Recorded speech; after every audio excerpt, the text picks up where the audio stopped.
Parmi la large famille des 7 SUV de BMW, numérotés de 1 à 7, on essaye aujourd'hui le BMW X3 qui en est à sa 3e génération, une génération qu'on a découverte en 2017. Et une génération qui a beaucoup grandi depuis la première puisqu'elle atteint désormais 4,71 m en longueur, ce qui est plus grand que le X5 de première génération.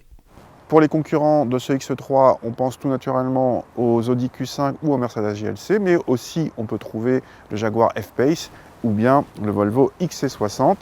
Tous ces SUV assez premium ne proposent pas de version 7 places. Du côté des motorisations, l'éventail proposé par ce X3 est très large puisqu'on part de 150 chevaux avec la version 18D et on monte avec les X3M jusqu'à 510 chevaux en essence.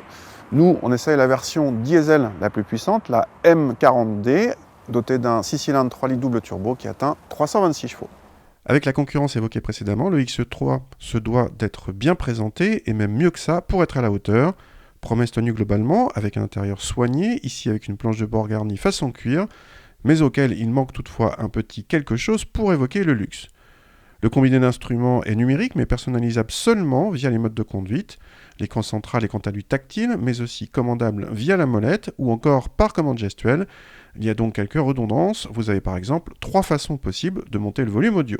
L'équipement de cette version est complet mais il a fallu recourir aux options pour certains éléments comme la recharge par induction ou les sièges chauffants. À l'arrière, le gabarit généreux de l'engin autorise une belle habitabilité équivalente à celle du Q5 mais inférieure à celle des XC60 ou GLC. 2 adultes y seront bien installés quand même, d'autant qu'ils pourront profiter d'un réglage de climatisation juste pour eux. Le coffre dépasse de peu les 500 décimètres cubes selon nos mesures, un bon chiffre dans la catégorie, même si là encore, le GLC fait mieux. Au volant de ce X3 M40D, on retrouve non sans un certain plaisir ce fameux 6 cylindres 3 litres double turbo qui s'appelait avant 35D. Maintenant, il a gagné un petit peu de chevaux. Il arrive à 326 chevaux, donc il s'appelle 40D. Et il y a aussi 680 Nm de couple. Malgré les 1,9 tonne annoncés par BMW, les 680 Nm de couple et 326 chevaux, ça permet d'être très à l'aise pour relancer en toutes circonstances, y compris sur autoroute et à haute vitesse. 4 secondes 9 pour le 0 à 100, mais surtout l'impression qu'on en a toujours sous le pied, toujours disponible. Alors, ce qui est bien, c'est que les 680 Nm sont disponibles très tôt et ce diesel est exceptionnellement disponible également en haut des tours, même à 4500 tours. Il continue à pousser, même si ça peut paraître assez incongru de pousser un diesel aussi loin. Le tout se passe avec une boîte auto à 8 rapports qui est à la fois douce et rapide. Alors on notera juste un 8e rapport qui est très long.